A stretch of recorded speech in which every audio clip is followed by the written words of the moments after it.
Hey guys, we got a new episode of Bull for you, Bedside Manner, up right now. You're tuning into the destination for TV superfan discussion, AFTERBUZZ TV. And now, let the buzz begin. Hey AfterBuzzers, welcome to our little country thing we got going on here. Howdy, guys. I love our Kenny Chesney pick. Nadine bringing it to you. It's been a couple of weeks. It's nice to see you guys. Yeah. We've been missing you. We've been missing this whole thing. Yeah, I missed you. Welcome, welcome. Even though you're in the same city, we don't see each other except for here. I know. I'm sorry. I don't know. We'll It's change all it. good. I promise. Yeah. We'll change it. All right, let's do that. But again, thanks for joining us this evening or wherever you're watching it. We got a new episode of Bull after a 2-week hiatus. We're back, Bedside Manner, and we're excited. Yeah. Nadine, tell the folks where they can find you on social media. Yeah, hey guys, Nadine Della Pelle here. You can find me everywhere, Nadine DP and the number 3. And what about you? I am Kevin Ellis, and you can find me on Twitter at KevinEllis25. Actually, you can find me on Twitter at @TheKevinEllis. Ooh. Or on Instagram at KevinEllis25. Don't forget the, in case all the other Kevin Yeah, Ellis's, It's really want to the, take that spotlight. But Okay. the sounds like the Ohio State. Thank you. You know, like That's in where my football mind when is they at. do that. Yeah. Because I feel like it sounds weird as it's the Kevin Ellis. It Yeah, just, you're just trying to be a university. I understand. Okay. And you want people to play football for you. I was trying to figure out why I literally- said it for the longest That's time. literally what you're trying. It's great. I love it. I'm going back to those Sunday Night Football. when they said, Wonderful. The Ohio State. Yeah, and now we're going to talk about the Bull. That we are. Yeah. Jason Bull. Jason Bull. Mr. Michael Weatherly. What do you think about us doing a medical episode? This is the first one that we've done. Yeah, well, I was binge watching a lot of Grey's Anatomy, so, you know, it's great to see another OR and different doctors working in there. But, no, I really liked this episode. I did. What we kind of talked about before, too. It's harder when we do medical type shows because they talk very fast about stuff that I have no idea what they're talking about. You know, I want it simple. So it's very hard for us now to kind of, you know, discuss it. But I really did like seeing them. They immediately start off with this robot Atticus. And it's just interesting just seeing it play out the whole thing, like how much technology and robotics that we're now incorporating and how the good and the bad. So it kind of freaks me out a little bit. A little bit, because we have this huge reliance on technology, and it's getting to that point where is robotics error going to surpass any potential human error? I mean, we think that, oh, everything's fine and dandy because there's this element of human error where we are prone to mistakes, and we leave all of this trust in these robots, machines, to do all the work for us. But what happens when they screw up? Exactly. And that's why I'm still, I mean, to go off topic a little bit, the cars that drive themselves. Oh, God, I know. That's even, you know, this is kind of on the same level. Atticus that we're talking about throughout the show and a self-driving car, it's any little mistake can be fatal. I know. And luckily, though, with the robot here, at least there's a human on hand to help fix the mistake. Whereas, you know, driving a car may be different. So You are almost putting your life in your own car's hands. seriously, I don't know how we're going to get to that point. I know it's on the verge of happening, they're already which is doing terrifying. it in some cities. It's crazy. So anyway, No but regulations, but... yeah, so we started off, and there were two things that I picked up on. I don't know if you guys did. I don't know if you did. Yeah. But the Erie Nurse at the beginning, I thought that might have played a role because she was just... we don't see her face. It's just something out of... I was thinking Pee Wee Herman's Big Adventure, where they have the clowns with the face masks. just amazing. And she's just talking, and she's got like, yes, you're gonna be okay, and she's got these big bug eyes. I'm like, okay, is she going to play a role? But then when Atticus was mentioned, there was just that, why are you naming the name of this robot if it's not going to become a bigger plot point later on? So that's where my mind was at. I was already looking forward to that being a reveal. Yeah, well, I'm already starting to realize with the show, even though I can't figure it out in the beginning every time, it's everything you see in that first opening scene is your answer, kind of. Truly. It really is kind of your answer. And this one, I don't know what I thought. I thought this was going to be the case where they lost. I thought that he was actually going to get sued for malpractice, and this is going to be the winner. And of course, Bull's going to win everything, which I love. But, you know, I thought this was going to be the one. So We keep saying it's going to happen, and soon enough, it will, I have to assume. yeah. So we're introduced to our defendant in this episode, Dr. Terrence Robeson, who was the first in his class at Harvard University, and going without saying, this guy is a douche. Yeah, very much so. He's just one of those guys that if you see him, if you have him as your doctor, you're saying he does not have a good bedside manner, and I would probably not go back to him. Yeah, I thought you just said he doesn't have a good butt. Is what I thought you were saying. And I was like, fuck, God, please say it. And that's why you shouldn't go back to him. Your doctor doesn't have a good butt. I'm glad that wasn't okay. I'm going to put that in your ballpark, and I'll let you be the judge of that one. Oh, that was great. That was funny. So Marissa Yeah. used to date him. She would be more likely to know what his butt looks like. What his butt looks like, exactly. And that's why I kind of liked about this episode was that we saw a lot of more personal stuff come out. We learned more about Marissa. We saw, a funny little thing with Cable later on, and they're sneaking into the hospital. So I really love that we're getting to know the characters more. That's what I've been wanting, and thank you, Will, for giving it to me. It is necessary because we appreciate are it. left with a procedural where every episode there's a new case. We don't get that character development along the way. So it's, as you said, nice to get that. Yeah. As you're looking at Terrence at the beginning of this episode, would you want to defend this guy? I know that our past individuals, we had the kid in the pilot episode who was the son of a billionaire. We really didn't have him. We're not endeared to him. This guy, he's again one of those people where, all right, do we want to defend him? But he's got that tie to Marissa. If you are Marissa and you know that he is like this, do you really want to put your own reputation on the line in front of your colleagues to defend this guy? Well, I think it's kind of what we saw later on is that she knows the inner workings of him. She knows how compassionate, how nice he is. His exterior is hard, and he doesn't have good social skills, and she still has love for him. So yeah, of course, and that's why she was very much so prepping Bull and everyone for what he would be like. And she's like, "Look, I told you, but I love this guy, and they're obviously going to take it on for him or for her. But I don't know if Bull would really take it on. Maybe he would, because Bull likes a challenge. So regardless if there's a tie to Marissa or not." True. But my whole thing is, if you're going in there asking for help for basically to save your life, kind of in a sense, why do you got to be a jerk like that to the people who know what they're doing? And it just baffles me because that's just not who I am. But I guess I agree. He doesn't have people skills, so that's what we've learned. It's that egotism where you feel like you get to a point where you know everything of your own craft, and so it probably spills out into your social life where you feel like you know everything around you because you have mastered your own craft. Yeah. And God, somebody better know that you can do that because it's a skill that nobody else possesses. Yeah, exactly. Well, poor Erica, who is the individual who is going up against Terrence, she had a emergency hysterectomy, and so she is left without the ability to have children in the future, which is absolutely terrible. And you would probably, if you were in that situation and you had that bedside manner come at you, you'd probably want to get back at the surgeon as well. So would you? I mean, do you blame her? No, I don't blame her at all. If I was in her shoes, of course, and you do it also. I think they showed the whole episode too. He doesn't have this compassion, this person skills, but most people want that. Most people need that. And when they don't get that, they're going to get defensive on their own. And I bet you if he was a little bit more compassionate about it, there would be no malpractice lawsuit. Right. But just how he handled the situation, he looked guilty. He looked very guilty that he messed up. He did something wrong. So she's like, what the heck? Now you look guilty. You are guilty. I'm going to get something out of this if I can't have kids. Exactly. You feel like there's a point in time where, okay, it's just a simple act. I'm sorry. This is all I could do for you. But that simple interaction sometimes goes unnoticed. I don't know. Yeah, I mean, it's hard with people who have different, and I feel for that, people who aren't social. Well, you and I, we can talk to people, we have compassion, but some people aren't programmed like that. And some people are very just books and kind of haven't really learned, the street life of talking to people in a sense. True. So it's, I don't know, you have to feel for him in that way too, which I finally did at the end. I would agree with you. They brought on Liberty, who we saw in our first pilot episode. Love her. I know. I knew that you were gonna love her addition to this episode.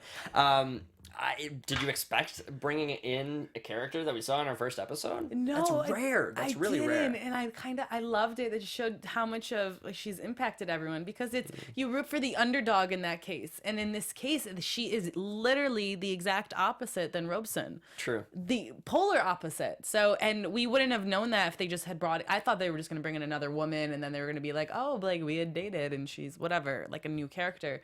But the only way for us to really connect is, you know, to see her when she was fumbling before. She was the assistant, and then she finally rose to the occasion. She was a lot more confident. I get so happy. I get so happy talking about her. Go, girl. Good memories. Good Go, memories. girl. So Bull this time round went without any sort of backup because he was unable to bring his telephone into the jury deliberation room. Or not the deliberation room. The courtroom. The courtroom. We'll call it the courtroom. Yeah. The formality. Yeah, we'll call it that. But they want some pragmatic jurors. They want individuals who are going to be a little bit more brash and, you know, not very compromising, very arrogant individuals. Do you think that's a very good jury pool? If there is some kind of if the answers aren't brought to them in the courtroom and they go off into the jury deliberation room, we were getting there eventually. There you go, that room. That room. That room's what we're chatting about. Once you get into that room and Yeah. you've got all of these huge egos, it's going to be the one who has the highest ego, you would think, that has their opinion trump the others. Would you not? I mean, is that dangerous? I don't think that's dangerous, and I think what they kind of realized was the sex therapist was the one who was kind of gonna, you know, be that leader. I think I want to go back and count how many times they used the word jerk in this episode because it was used a lot, and I haven't heard the word jerk. You could probably make a drinking game out of it. Right? It's such like a so outdated word, like, you're a jerk. It's like society has developed a lot more like offensive words, and I get this is network television, you can't really use other ones. So jerk is proper for this. But yeah, getting all those jerks on the same panel, I think it was smart and I think it was necessary because you can't take someone like Liberty and really get her to understand why Dr. Robeson is the way he is, because they're so polar opposite. It'd be like me trying to really understand him. I couldn't really. No. But if you get someone who understands him and is him, then it makes it a lot easier. If you put a person who is very, you know, soft-spoken, who is easily, who takes offense to people like that, he stands no chance whatsoever. So, yes, they went the proper route, but that was my only thought going in. It's like, all right, if Bull doesn't do his job, this could be the case that they do lose because that would be the situation. But the Greek god analogy, Greek gods, fascinating. Yeah. But Aphrodite taking control, that I guess that works. Aphrodite. I don't know my Greek gods. And I love that they well. called it her Aphrodite too. It just works perfectly. They kept on coming up with the sex puns, which was amazing. Puns. It was hilarious. It's great. The writing of this episode was extremely well done. I really loved it. And yeah, so then the whole god thing comes from because they're all gods in each of the professions that they have chosen. Right. And Bull just loves going like, oh, where'd he go, to Mount Olympus? Like he's just constant after the other. Good job, Bull. Yeah, and okay, so Robeson, it turns out, might have covered up the surgery. At least they were theorizing that initially, because he had saved Erica's life 3 times, which is impressive in one surgery, that there were so many errors along the way. But at first, it looked like it was the other individuals that were a part of his team that were screwing up. You had the anesthesiologist and you had the nurse. Let's theorize the fact that, okay, these 2 individuals were in that situation where they screwed up. And you are Dr. Robeson. Do you at some point, knowing that you are up for medical malpractice, do you throw them under the bus? I mean, I was expecting, when we did not know that it was up to Atticus, that was the actual culprit, you know, it seemed like, okay, well, yes, they have their strengths, but they were the errors along the way. You would think. Yes, and I mean, I think that he would throw them under the bus if they really did do something wrong, and he proved that they really didn't, that there were mistakes, that they were problem solvers. but they solved the problem. And he really, he settles for, because he can't have flawless, he settles for predictable. And that's kind of a brilliant way to think about things, for things that are going to be out of your control, such as surgery. Nothing is going to be 100% certain. So if you look at it in that mentality, I think he's kind of brilliant for bringing them along, and I think he's brilliant for not throwing them under the bus, because they really didn't do anything wrong, you know, and they actually saved her life. The woman didn't die. No. You know, I mean, at the end of the day, yes, she can't have kids, but she's alive, and she could have died 3 times on the table, and no one's kind of taking that into consideration because of how cold he is, which is really sad. And it was fascinating when he did go up on the stand at the end of the episode. You saw all of the things that were coming to mind in just the first 10 seconds. Just the tissue being too tough, her heart rate was increasing. All of these different factors were playing a role in his analysis of the situation, and all of the skills, education that he brought to the table. Nobody else could do his job. And it says something to not only his intelligence, but, you know, his character under pressure. Yeah. So, and you look at the, and I loved kind of the way that they showed how a surgeon thinks and how a surgeon is too. Because you don't yes, we know they're brilliant, we know they're smart, but for him, when he was on the stand and he described the first 10 seconds of what's going on in his brain about looking at her blood pressure and the oxygen levels and look at this, and that's the first 10 seconds. And it's like, oh my goodness, like what that must feel like to have the pressure of another human's life on your shoulders. right.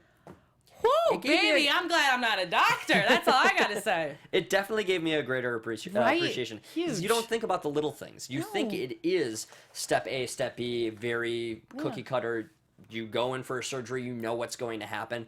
But it is those other things, because the body is so complex. No one's the same. No two people are the same. And you can have you can have an allergy to the anesthesia that goes in you. And as I think that even happened, she was having a reaction and had to have an additional drug or two, drug cocktail put in her just to save her own life. And it's crazy because he was having to do everyone else's job too on top of his own, you know, and it's just in that moment. So so yay for surgeons and doctors. Thank you very much. And you understand more why they have a controlling personality or a larger ego, A-type, because they almost have to, because you have to be in that mindset of you must know everything. You have to be a master of your craft. Yeah, and that's your operating room. So Exactly. Well, Dr. Talbertson was put on the stand, and he was a colleague of Terry, and a very inferior colleague, and Liberty just destroyed him during his cross-examination, which was fantastic. But Dionysus was one of the jurors, and it looked like he was not really caring very much about his about the jury deliberation, or not the I keep on saying jury deliberation today.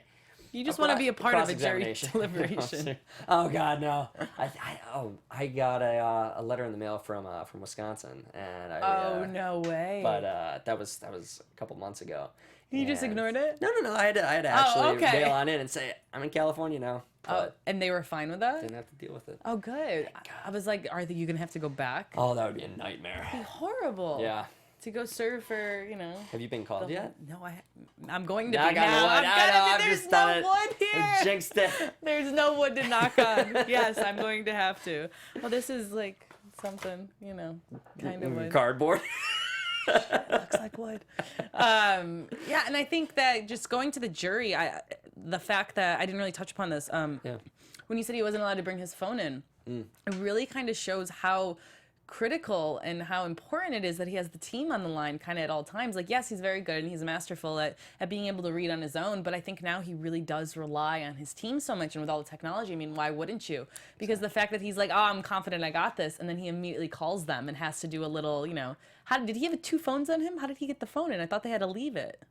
I think he had to leave it outside of the courtroom itself. With who, though? You know, like, yeah, so he had another phone, though. No, maybe. You know, like, I don't know. He was very sneaky. Yeah, you're not. He is We're not going to do this tonight. That's not something we're going to come and decide. We're not doing that tonight. I'm not going to. That was hilarious. Okay, yeah, no, valid. No, we do not need to discuss this.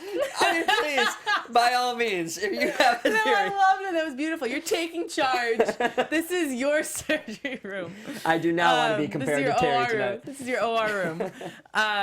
Yeah, so anyway, I just think that was just because I love just seeing the characters, how they all intertwine together. So I think that was just brilliant that he actually does need them and he needs their input at all times. So. And as you mentioned, a reliance on technology being shown again just by our own protagonist. It's, and we've mentioned this in past episodes, how the whole switchboard that they have for all of the information of all of the jurors is just ridiculous. And the fact that they have all of that plugged on in beforehand, how do you compete against that if you have that on your side? How does Terry lose? Yeah, exactly. Well, that's why no one has lost yet. I think that answers our whole thing. It's going to be a computer glitch that actually ruins Bull. Exactly. Right. Oh, wow. See, now you're thinking. Hopefully not. We love Bull. Yeah, we do. So Okay, so Dionysus, turns out he was actually bought out by the company that produces and manufactures Atticus. And they don't want to lose the case because Terry is their biggest, he's their biggest tool. He's the face of it. Yeah, he's the face of the company. So what do you think about Bull actually getting involved, though? Crossing the line and actually talking to a juror and getting involved. Well, I thought it was very interesting because he's a good player. He's for us. He's for Bull's side, kind of. But Bull just wanted it to be, he wants full control. And that's how you see Bull's personality is like every other A-type personality, is that he wants full control. These are his jurors. Yeah. Even if one of them is on his side, he didn't know about it, that's it. He can't handle it because he wants to win on his own terms. And I think that there was some strategy to it, too, because they could not find that one juror who was going to take control of the jury pool, and they found that with Aphrodite once he left. Yep. I wonder, I mean, they had to have known that she was the first one up. Oh, yeah, they know who the alternates are. Yeah, I mean, they know what she ate for breakfast, even, so they know what place she is in the lineup. It was toast with peanut butter, just to let you know. Just in case people are curious. But yeah, he was bribed off. He got a Mercedes. He bought a Mercedes. He's going to St. Bart's, and he bought a $200 bottle of scotch just within like a day, basically. I mean, you know that drug companies have a ton of money, or just medical manufacturers. But my God, I mean, is it that worth it? Is winning this case that worth it? I guess so. Yeah, I mean, they're doing 30 extra surgeries than any other hospital using this tool. You know how much money is one surgery times 30? I don't know the math, but I'm just gonna throw out the numbers, and we can all guess. Let's theorize. Let's not discuss logistics on it. We threw away. I will take credit for throwing away our logistics in the jury room. Anywho, so they hack into Atticus. They hack into Atticus. We're just moving on. Yeah, it's great. I love it. Remind me, who's your love on this show? The girl who... Liberty. No, the hacker. The hacker. I'm putting her on the spot and I can't think of her name. Cable. I was thinking Liberty. I was like, I have a new love, Liberty. So how many loves do I have? Our series regular. Cable. So yeah, Cable goes on in and begins hacking into Atticus, and well, first she's trying to be cool and hip and come up with all these code names as a spy would. I thought it was as a spy would. I thought it was fun to actually have that, but I think it was just drawing out time. So it's drawing out time. It was great. No, I loved the little interaction with them too and stuff. It was great. And I wish that they brought. I feel like they each have their own role, but it's always so short in the show. Yeah, I know. Like, we still had that. We still had our stylist have his little scene at the beginning, though he didn't play a prominent role. Typically he does. Typically he solves something, or he did though a little with the music. He was like, "What relaxes you?" And then he was wearing the hip hop headphones in, so he did one little thing to relax him at least. He contributed. I guess I was just saying that he always finds something out in that interaction that Bull couldn't find out. Gotcha. It's like he has this other sense that Bull doesn't. It's rare that Bull can be, that somebody can outwit him or figure out something he can't. But yeah, it seems like he always does that. Trunk.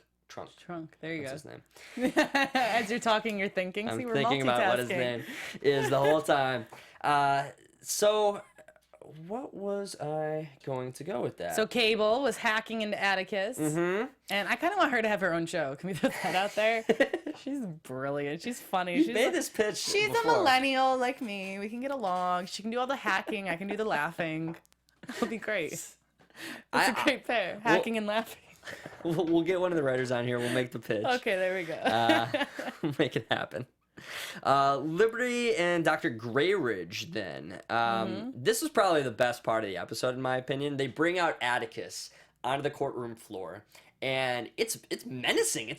How did they even bring that into the courtroom to begin with, or why was it allowed? It's huge. So there's only one Atticus, correct? Or are there multiple? I would assume that there are multiple, and he's just the only person that actually uses it, or the top dog. The top dog. Okay. So I was just making sure this is the exact one from the hospital, but it must be the exact one from the hospital. Yeah. or the model, who knows. Either way, it's badass what Liberty pulls, because they bring out the whole thing, and it has a knife attached at the end, and they fool Dr. Grayridge into agreeing to doing this little knife thing before they reveal that they're going to use the old software that was used during the time of Terry's surgery. This little knife thing. Have you ever played the game where you just... Even trying to do it with this, it's like I'm already tapping the sides of my fingers. Have you ever tried it with a knife? I actually did it to somebody else, but I have not done it for myself. I've done both ways. Really? After a little liquor was involved. Luckily, I have 5 fingers. Oh my God. left. I did get nicked a little once. I was like, okay, I think it's time to stop, guys. It's time to stop. Did it. That wasn't like a butcher knife. It was it's a knife. yeah, it was a... It's gonna slice. It was slice it wasn't a butter knife, and it wasn't a butcher knife. We'll just throw that out there. So, yeah, don't try this at home, kids. I've done the dart against the Please dartboard, but... What do you mean the dart against the I mean, dart? you I've stick thrown darts against dartboards, too. You stick your hand up against the dartboard, and then somebody shoots. Oh, no, that sounds brilliant. I want to try that now. Ever done that? No. I mean, I can't believe you've done a knife I mean, game. don't try it, everyone. It sounds dangerous. Yeah, But, you kids at home. yeah, all the kids watching All these this. kids watching our Bull After Show. Instead of Disney. You know. Um, I'll let but- you know how that goes. I'm going to film it. oh God, we should We can play we should do this. Set up a dartboard here, see if they'll allow us. I don't think that'll be allowed. We should do both. Yeah. The knife is gonna be easier, though. I do have a dartboard. Let's see if we can get a bullseye for Bull. That was good. Ding. That was good. High five. Did I get a high five? You get it. Thank you. So they must convince Aphrodite that they must convince Aphrodite that Terry can't fix everything, because according to one of her website blogs, she appreciates a man who knows and realizes that he cannot fix everything. So that is their game plan as they go on into what's the As they go into the final, and they go into the counter examination. Yeah, cross-examination. Cross-examination. Cross-examination. Yeah. She cross-examined. Yeah, they have to prove that Terry is the endearing, not Terry the jerk. Terry the man who can win a woman's heart and cut her open the right way. Yeah, just like any woman wants. Yeah. I don't know where I was going with that. I don't know. It was great though. Whatever. It was kind of brilliant. It was. So Terrence ends up going on the stand, and he's really aggressive, but he was on point. As we pointed out, he was pointing out that, yes, I have all of these things that I have to take into consideration, and if I fail, I am going to probably not have the best way of consoling that individual. And, did you take away that from his final pitch that he convinced the jury that he was not at fault? Yeah, I mean, I completely felt empathy and emotions towards what he was saying, and kind of what I discussed before of how these surgeons that just, they're very book smart, but they don't have the social skills. You know, a lot of people that are just super talented, super brilliant, are just not good with people. You look at any of these geniuses kind of in today's society, or these artists that are very creative, they're just sometimes we call them weird, or we call them eccentric, or it's just they don't have these communication people skills that, you know, everyone wants to see like normal people do. But that's why they're also not normal. They have this rare gift. So that's what, you know. So yeah, I definitely felt that completely, and especially after Erica had gone on the stand and got all the tears from everyone, and you know, the sympathy card, I want to have kids, etc. It was nice that he was able to actually get emotion out of everyone after that. What did you make of his self-realization and reveal on the stand that he did not know how to tell Marissa that he loved her? Yeah, I think that this was great. I think it was a great little therapy session for him. I love that he went into the episode kind of making fun of Bull, that Bull, oh, you're not a real doctor, you're just a psychologist. Yeah. And then that kind of tied into the end where Bull actually worked on him, and Bull actually was able to get him to and the team itself, understand who he is and his emotions. And I think right there was kind of the last explosion of that, with him actually making this more personal to his own life and not just this case, and that he apologized kind of. It was a good full circle. Great. Full Fun. circle. And a Thank good you. way of bringing that together. Thank you, like a bullseye. I love it. Nadine really knows what's up here. Though at the end, I was a little surprised that there was no interaction between Terry and Marissa. I thought maybe, okay, they were going to have a little, like a reuniting when they were doing their little drink celebration at the end. But it was more just between Bull and Marissa. Yeah, and I think it's because Marissa knows that that's over. That he's not, like Bull said too, that he can't give her what she wants, and he knows that, and that's why he's also stayed away, because he doesn't have these emotions that she craves and desires. And for a second, when her and Bull were chatting, I thought that she was going to say they were dating, and we were going to finally get an answer. I was a little worried for a second. I was like, she's like, but with you. I was like, whoa. How are we this far into the season and we don't know this? We've always thought that they had something, and finally they say that they're just platonic love and platonic friends. I've never really seen it. I know you and Olivia have talked about it, but I have not For seen girls, a you're the connection. girl mind. Maybe, but I just haven't seen that connection between the two of them so far. Yeah. But yes, I guess platonic. So at least we got our answer with that. And True. I think I also loved that, yes, we're seeing so much emotion from these characters. I love it. Because Marissa, we also find out she's adopted. I know. And it was a nice reveal, too, because it Oh, was very yeah. heartfelt. And it actually wasn't just a throw-in. It was something that, is very sincere. It comforted her in that moment, because, having a hysterectomy, a huge loss, especially when you really want to have a child. So I think that it was a good way of bringing that full circle as well. Yeah, because I thought when Bull left and that Marissa was just left there talking to Erica, I thought that Marissa was going to be like the extra, like, hey, yeah, we can take your case on, kind of piggybacking off of what Bull said. But she literally just talked as on a personal level, had nothing to do with work, nothing to do with getting this job, and that was it, and left. So that was just great to show her empathy and just she cares, and that was a beautiful thing. It was a beautiful night. It was a beautiful thing. I love this episode so much. It was a good one. Overall, Liberty was here. Cable had fun. We found out they're platonic.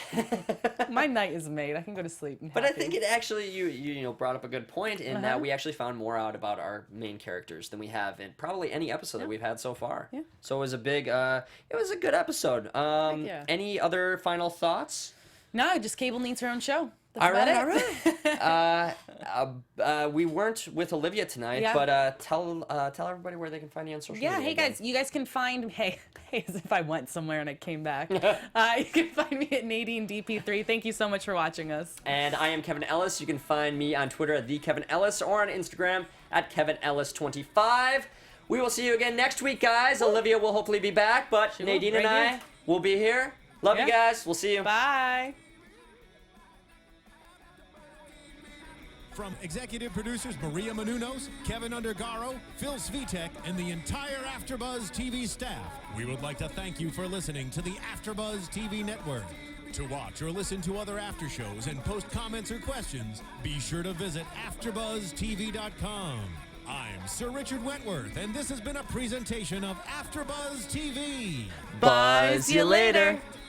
The views expressed herein are those of the hosts only and do not necessarily reflect the views of AfterBuzz TV or its owners or principals.